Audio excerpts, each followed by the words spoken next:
For the people, we are here continuing our series on Immanuel Kant, and Jim has selected another essay for us. What Yeah. is enlightenment? So, Professor, Yes. why this essay? Why is this the second installment in our Yeah. series on Kant? And actually, I'm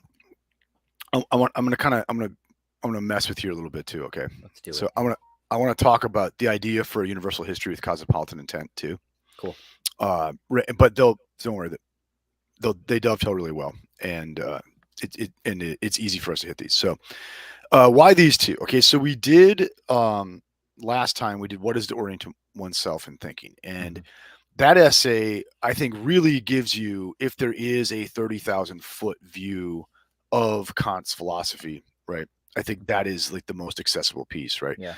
The opening sections of the third critique would be a pretty good candidate for that too, but short of getting into that morass, like that essay gives us the 30,000-foot view. So what do we got? We got at least his anti-metaphysical, but I don't think that's the right way to put it, right? His sort of tortured relationship to metaphysics and epistemology. Yep. In that essay, we get, especially with respect to religion, right, or natural theology, we got his actual views about religion. We got the kind of the rudiments of his views on morality. Okay. Now, what I want to do by looking at what is enlightenment and universal history with cosmopolitan intent is to get a sense of the political for Kant. Okay. This is not going to be entirely irrelevant to recent events that we've right. discussed, right? Okay, so basically, what Kant's what is enlightenment is Kant on free speech. Okay, right. What his essay, Universal History of Cosmopolitan Intent, is his notion of progress. Like, and this is a cornerstone of Enlightenment thinking. And for me, it's important. I think a lot of times we read Kant, right? Especially when we just get it in school and it's just a box you have to check to go on and do what we really want to do. We read Kant as primarily like concerned with epistemology, right? Or maybe morality. Okay. Yeah. I think it's important to see Kant as first and foremost as maybe the first self-consciously enlightened thinker, right? Okay, like in the historical sense of enlightenment, or at least in Germany, among them, right? Or at least he's the most important early self-conscious enlightenment thinker. I think Robert Brandam's right to say that Hegel is the first critic of the Enlightenment. He's the first postmodernist in the sense he's the first person critiquing modernity. Right. Whereas Kant is really one of the great designers of modern thought, right? And self-consciously so. Okay. And I think you don't get a sense of what the project is just from the first critique or even any of the three main critiques. You get it from these essays. Okay. And so I think what we're going to see here today in these two short essays by Kant is what is the Enlightenment project, right? What is the project that Kant thinks he is carrying out with his philosophy? And I think, and as we discuss, we might even see that we can see this very much operative today, right? For good or ill. And I think we might even see too, a lot of the good of it is in peril right now too.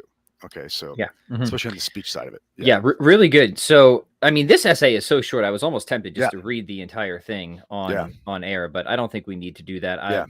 If people just type in the Google machine, what is enlightenment, you'll get a bunch of these popping up. It'll take you 5 minutes to get through this thing. So just please do your homework on this one assignment, right? It'll help a lot, right? If you can't read this, then just unsubscribe from the channel. It's just exactly. Then you are not going to be able to leave your self-caused immaturity, as Kant calls it. Right.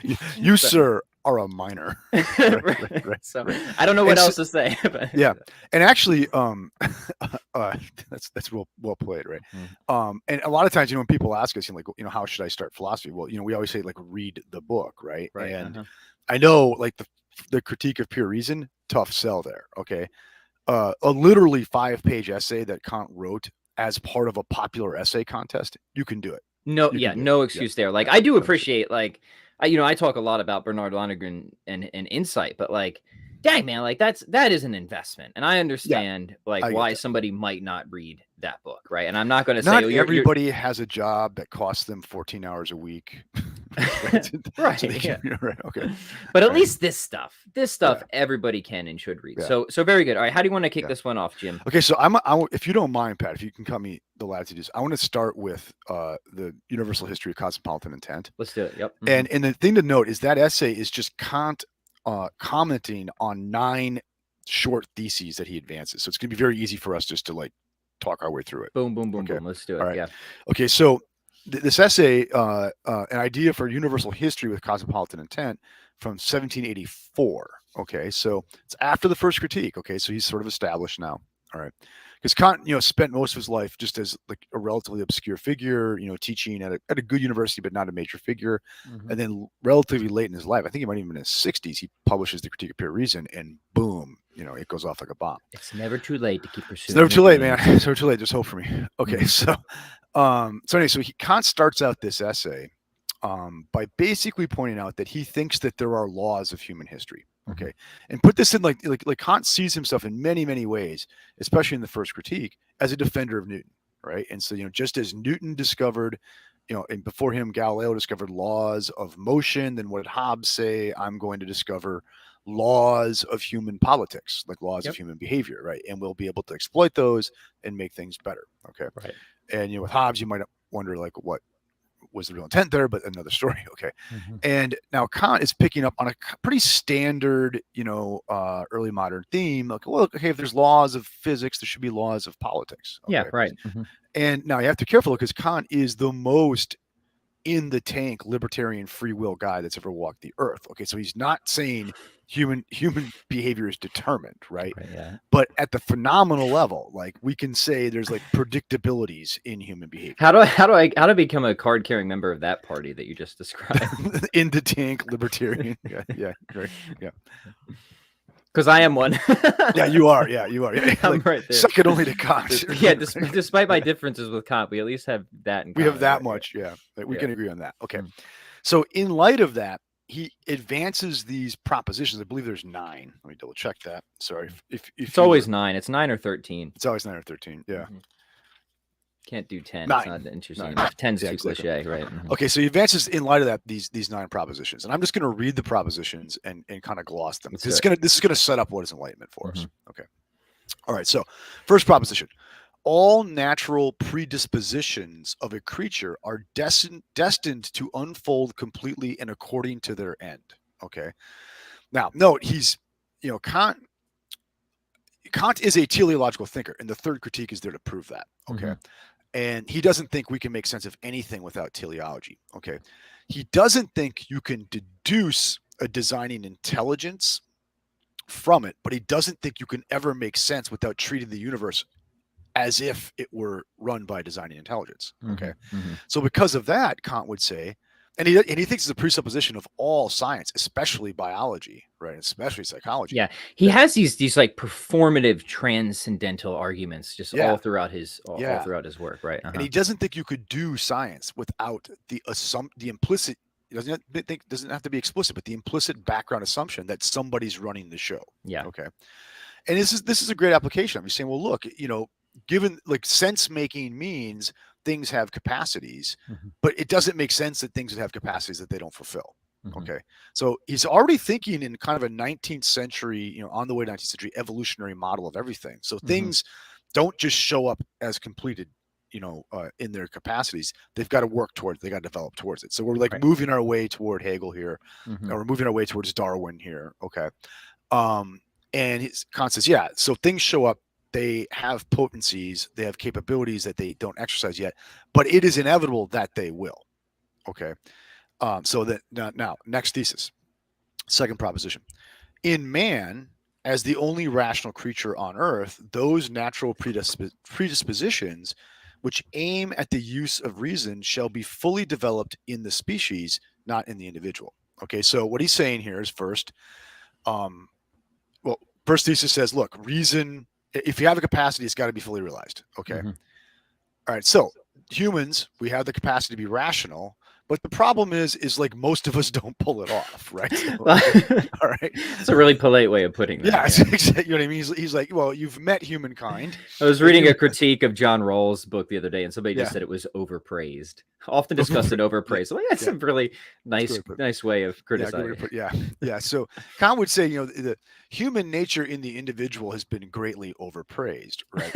Right, So he's not saying like I expect every human being will realize the complete fruition of its rational capacities. Yeah. But he thinks it has to be the case that the species will. Right, and on the whole, on the larger level. So he thinks that the human species will come to fully embody, fully live out, like, you know, fully instantiate its rational capacities. We will become, you know, like we will, as he says in his other work, we will all become kings in a kingdom of kings, right? We will all become rational, you know, universal. People operate only by universal principles. Right. Okay. All right. Now, third proposition. You can kind of see where this is going, right? Okay. Oh yeah. Nature has intended that man develop everything which transcends the mechanical ordering of his animal existence entirely by himself, and that he does not partake of any other happiness or perfection except that which he has secured himself by his own reason and free of instinct. Okay, so what Kant is up to there is, you know, the species bearded dragon, you know, doesn't have to play an active role in, like, you know, maxing out its bearded dragonness, right? It doesn't have to learn anything. Yeah, or it comes more or less hardwired everything, right? And it doesn't have to step back and say, "Hey, are we doing this right? You know, are we living up to our potential here?" No, it just goes out there and does the bearded dragon. It makes no critically reflective turn. Yeah, exactly. Right? The important C word for Kant, right? Okay. But whereas humans have to take that critical stance, like we have to decide, are we actually going to go this way? Is it the right way to go? Is there a better way to go? Right. And so our rational the maximization of our rational capacities, our realization of human nature, because we're rational, presupposes our self-conscious exercise of our rational capacities. Yes. Okay. So what Kant is saying is like, what is going to bring human rational capacities to their final completion is going to be human praxis. We have to do it. Yeah. Right. Like this is something humans have to take up. Okay. So what do you have here? You kind of, in the first two propositions, you have a quasi theological thing going on here, right? That humanity is like the universe is a fundamentally good place where nothing just completely lives. It's not completely in vain. That's right. It's not in vain, right? Okay. What would not be in vain for humans? It would be for us to ultimately meet our full rational capacity, not as individuals, mind you. That's important, right? You might have to break some eggs to make this omelet, right? Okay, right. Yeah. Okay. The revolution, right, you know, will not be televised. Right? So he really does. He doesn't think that it's fundamentally absurd if any individual doesn't sort of maximize their rational capacities, but he would think it's fundamentally absurd and unacceptable if humanity as a whole never did it. Right? Yeah, that's his assumption. And now think of it, like the French Revolution, you know, is in the water here, right? And like some people are just not going to be on board with maximal rationalization, right? And, you know, hey, sorry guys, you're just history, you know, the game is rigged in a different direction. You're just going to get run over, right? Okay, you get right. And so now, we saw how that played out, right? A lot of peaceful protests. Yeah, a lot of peaceful, mostly peaceful. Okay, and so now what are we getting? We're getting, look, we have to do it. We have to get off our butts and do this. The goodness of the universe, implicitly God for Kant, demands that we get off our butts and maximize rationality, right? To hell with the individual. Let's go ahead and save the species, right? Okay. Fourth proposition. The means which nature employs to accomplish the development of all faculties is the antagonism of men in society, since this antagonism becomes, in the end, the cause of a lawful order of this society. Okay, this is a very interesting thesis that Kant advances here. So, why is it that why does this have to be so hard, right? Okay, well, what Kant is saying here is if there weren't like competing, you know, interests, right, we would be lazy. We would never get off our butts and do anything. Right. Okay, so he thinks like the perfected nature, i.e., you know, wink, wink, God, right, has purposely set things up so that there is antagonism, so that we get off our butts and do something. Yeah. Okay. Like we have to be competitive. He's tipping his hat to Hobbes here, right? He's tipping his hat to the Scottish Enlightenment here, right? To say, look, we are pretty much self-interested things, right? Although that's unfair to the Scottish Enlightenment, but he's definitely tipping his hat to Hobbes and Locke, right? We're self-interested people, right? Animals. And we need that, because otherwise we would just be lazy, and the species would advance. Okay. So then what is it that we have to do? Is we have to find a way to like cohere our self-interestedness, right? Okay, so at the one hand, we can only advance society by selfishness, okay, but at the same time, we have to advance a society that is what he calls moral, which is universally acceptable to everybody. Okay, so this becomes the political project for Kant, right? Right. How do you balance selfishness with morality, right? Yes. How do you so we need a way, like a just kind of selfishness. Okay. That's basically like modern politics, right? It is. I mean, that's Ayn Rand too, essentially, Rand, right? Yeah. It's John Locke in some ways. Right? Okay, now, fifth proposition. The latest problem for mankind, the solution of which nature forces him to seek, is the achievement of a civil society which administers right. Okay, Recht is the German, right? Most generally. Okay, so what he's saying here, and it's important he chose right. Okay, so he's playing on this opposition. You mentioned Rawls earlier, right? Rawls definitely plays this opposition between the good and the right. That's right. So the good is ultimately, in some way, shape, or form, whether you're talking Hobbes or Aristotle, right, or Plato or Thomas, right, the good is self-interested at some level, right? Like, I'm doing this because it's what's best for me. We can debate whether what's best for me is shared with you or not, right? The Greeks and the Scholastics, as opposed to like Hobbes, right, or Locke, right? But as opposed to the right, which isn't necessarily good for anyone. It's just simply what's fair. It's what's just. Okay. So what is the solution? It's to build a society that is built on the notion of the right, not the good. Okay. And that becomes Kant's great moral project. That's all his ethical writings are there to like underwrite that. Really important distinction, right? Really important distinction. Yeah. Okay. And that, of course, will be an attack point for many traditional philosophers, right? Exactly. They'll say, this is where Kant actually made the mistake, right? And Kant actually in the second critique like shows he's well aware of it, and he says, yeah, like if we just leave the good behind, we've quit making sense, right? And that's why we need an afterlife, in his view. Yeah. Okay. All right. Sixth proposition.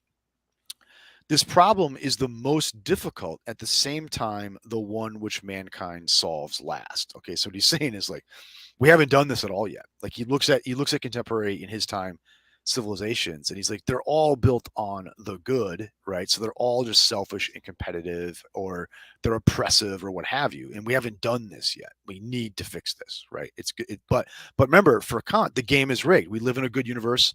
We wouldn't have dispositions we can't fulfill. So as long as we are like good Enlightenment thinkers, this is all going to resolve itself, right? Okay, seventh proposition. The problem of the establishment of a perfect civil constitution depends upon the problem of a lawful external relationship of the states and cannot be solved without the latter.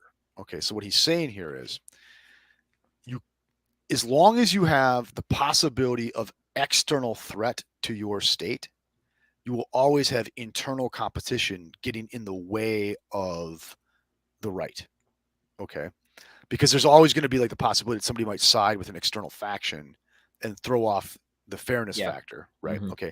So think of the title of the essay. There cannot be justice in the state until you have a universal state, for Kant.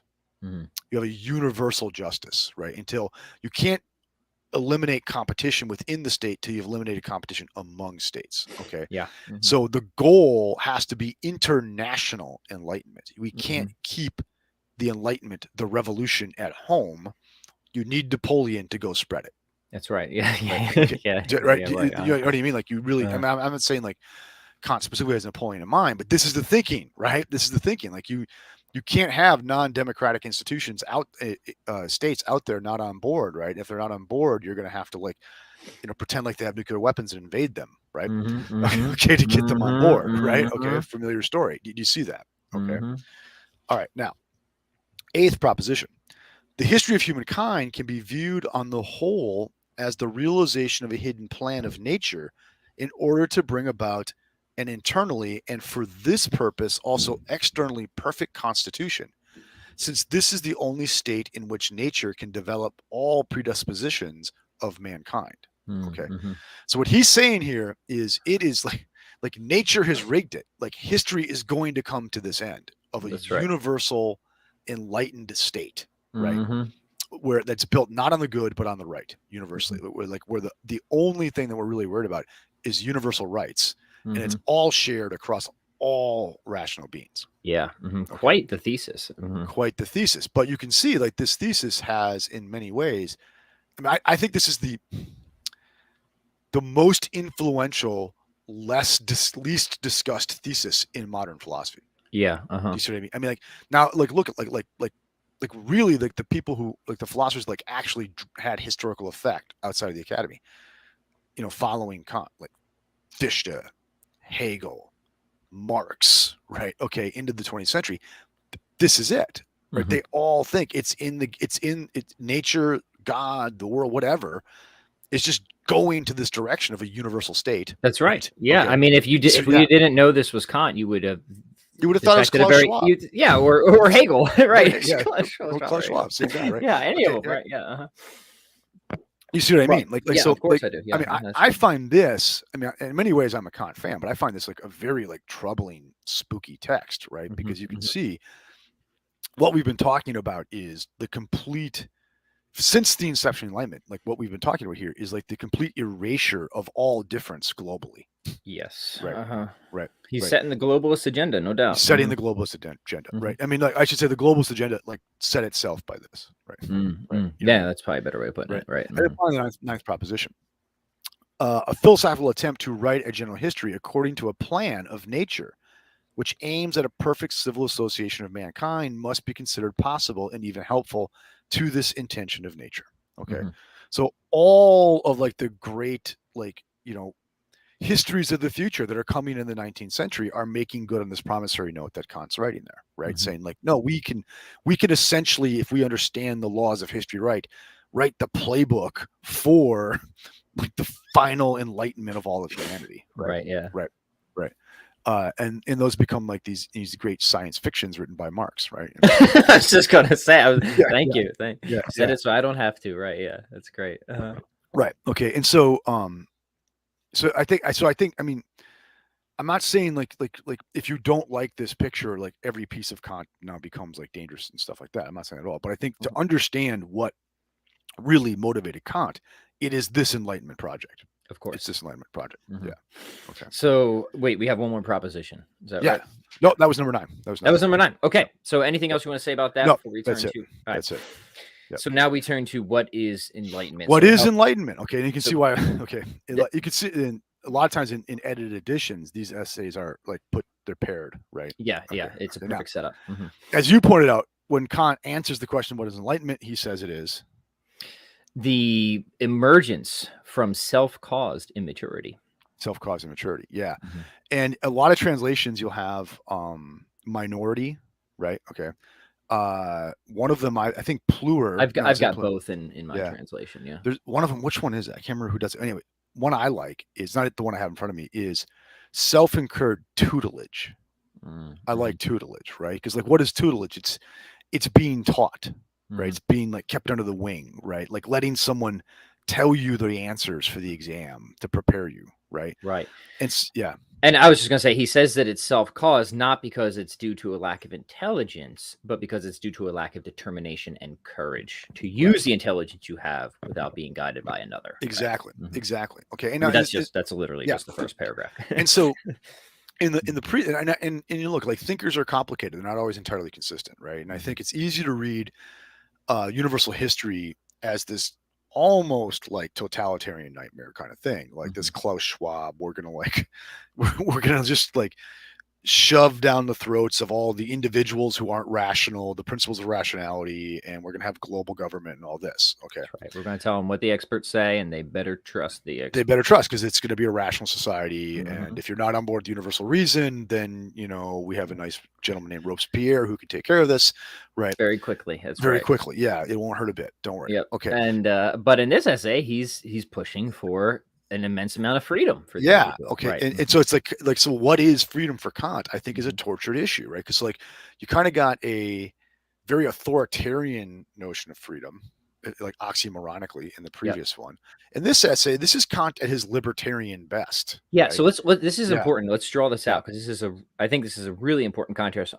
Reading the first essay, you might get the impression that you really just do need a guardian state, right? That Yeah. it's almost a little too risky to let people think for themselves. But Yeah. then in this essay, he explicitly denies that and says, Yeah. yeah, if people start thinking for themselves, they may stumble a bit and they might get scared by that stumbling and then just go back to their guardians.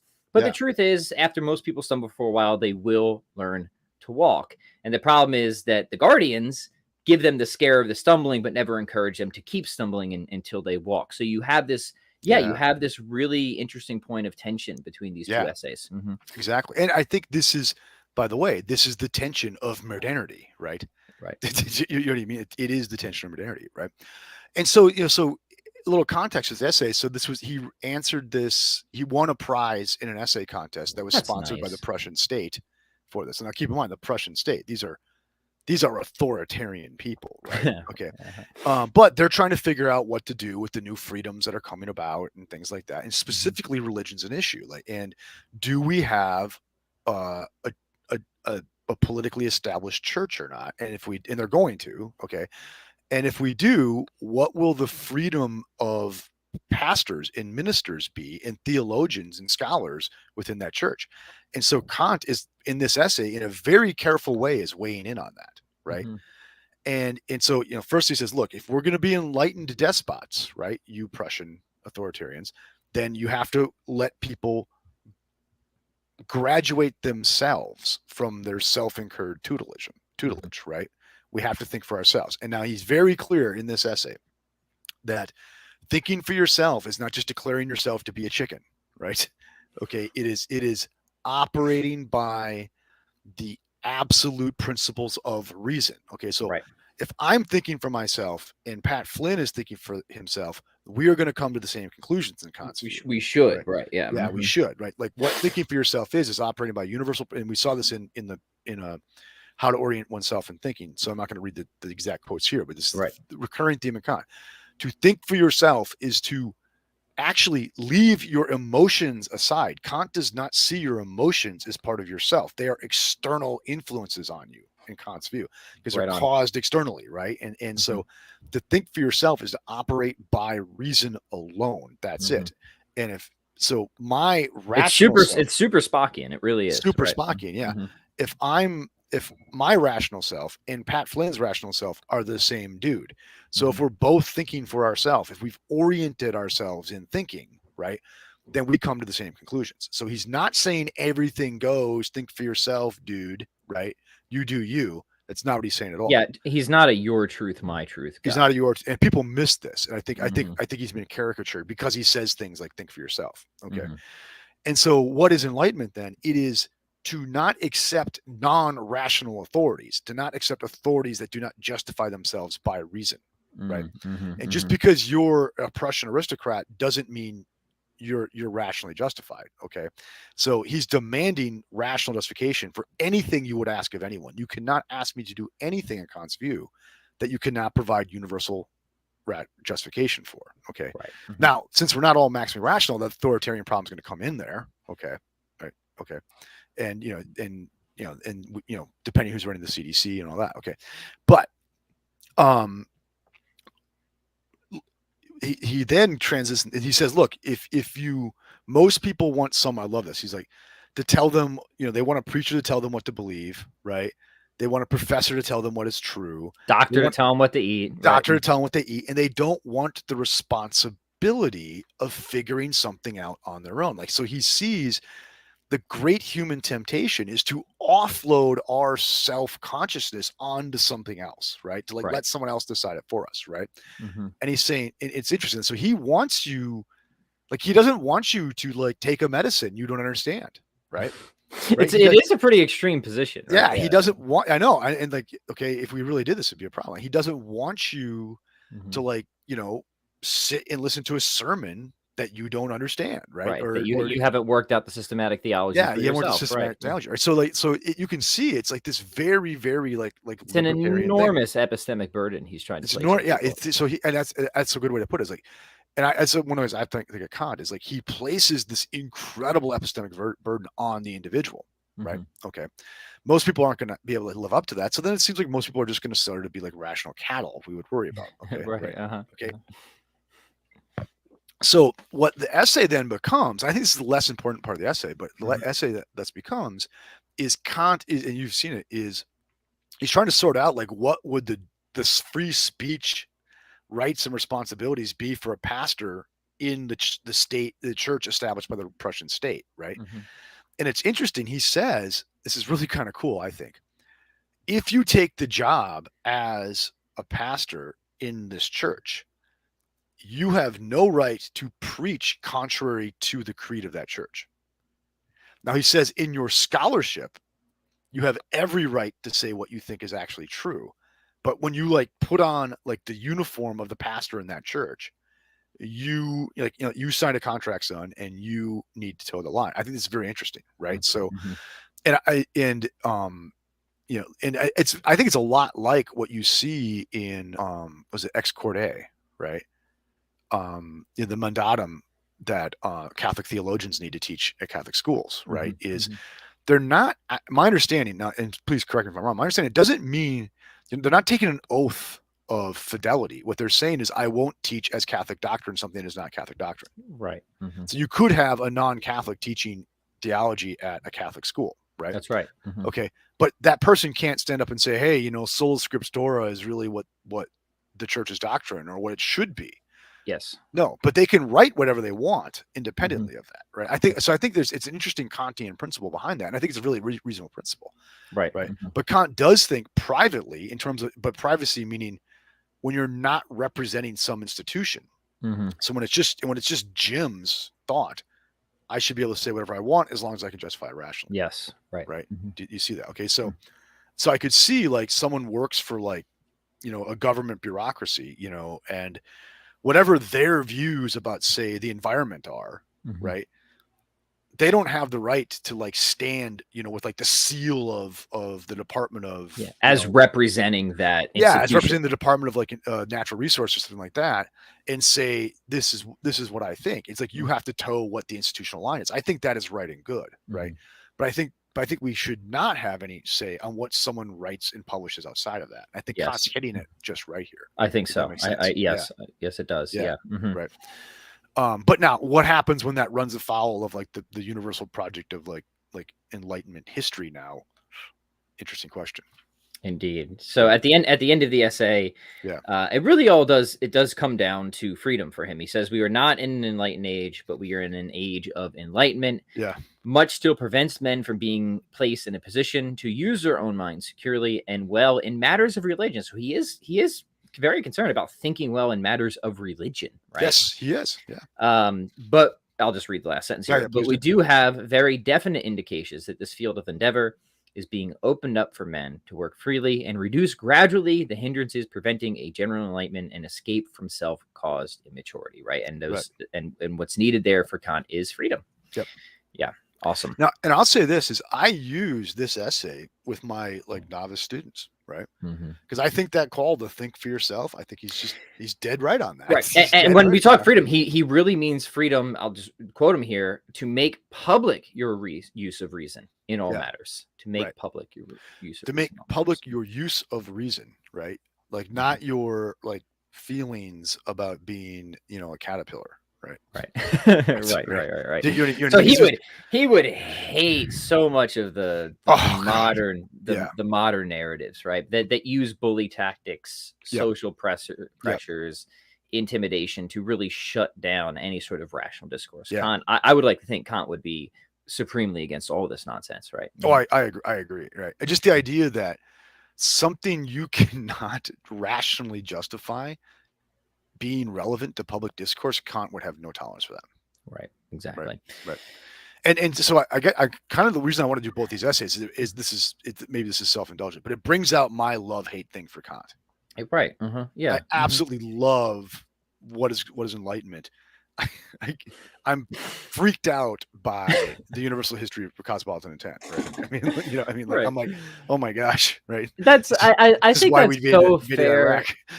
I feel that way about many modern philosophers. That's how I feel about Descartes. I so love so much of Descartes, and I so hate so much Some of it, yeah. at the same time, right? Like there's Yeah. something so romantic about Descartes' project, yet so utterly grotesque at the same time. Yeah, exactly. Yeah. You can't look away. So that's why I usually teach these two essays in conjunction, right? That's great. Because I want Kant to be a deliciously problematic thinker for my students, as he is. Yeah. Great pedagogical device Yeah. there. So awesome. Well, anything else, or not on Kant.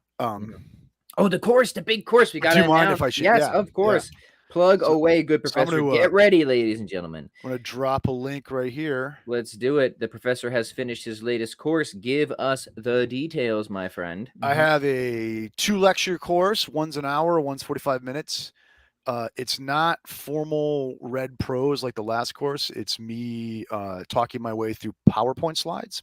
Awesome. With quotations and artwork and stuff on the slides that we talk about the artwork too. It is on Heidegger's philosophy of technology, so it's a very close reading of his essay, The Question Concerning Technology, and pretty good close reading too of his what's known as the Memorial Address and a couple other lesser things that he wrote. And also, I kind of give you a general introduction to Heidegger's project in being and time and his overall history of being that he's trying to sketch that this fits into. So I think it serves as a good introduction to philosophy of technology, specifically Heidegger's philosophy of technology, and I think Heidegger in general. So I put the link to it on Gumroad. The cost is whatever it's worth to you, right? So just note that this is part of what justifies my justifying to my family. Look what Jim gives to all of us. Yeah, so much here, people. I'm gonna twist those screws just so. Yeah, exactly. Please do. Yeah, he's a geyser of generosity here on Philosophy for the People. So if you have even just an inkling of interest, please go over there. Yeah, and I don't care if you buy it, like take it for free, watch it, and come back and buy it again as like a tip based on what you thought you got. I think that's a perfectly fair way to do it. Right. Yeah. And once again, hey, if you're more broke than I am, please help yourself. That's right. I mean, yeah. You're a good man, professor, and you do great work. So here, let me just put it up on the screen so people can see it here. There's the official link. Yeah. jmadden.gumroad.com/ is that an I or an L? Is that an I? My glass. I don't know. Something. Just click the link. We'll put it in the description. Just put it in the description. It's letters. I think it's an L. But okay. Yes. jmadden.com. .gumroad.com/L/TRNAT. Go check it out. Pick yourself up. And something I would say too is very interesting reading to put universal history of cosmopolitan intent in conversation with Heidegger on technology, because like Heidegger would look at that and say, that's what I'm talking about, right? Yeah, awesome. In terms of the danger. So yeah, good. Well, gentle listeners, hope you have enjoyed this series so far. We've got at least one more installment. Was this a 2-parter? Yeah, well, I was going to propose another piece to it too, but all right. So stay tuned for part 3, gentle listeners, and we'll be back more this week. I know we were late last week. We're super busy, but this week we'll have some fresh new content. Do a little philosophy of mind, a little philosophy of the abortion issue coming up this week here. Life issues and philosophy of mind. I think they will interconnect in various interesting ways. They have in the past. Yeah. So stay tuned, and we will catch you guys on the next segment.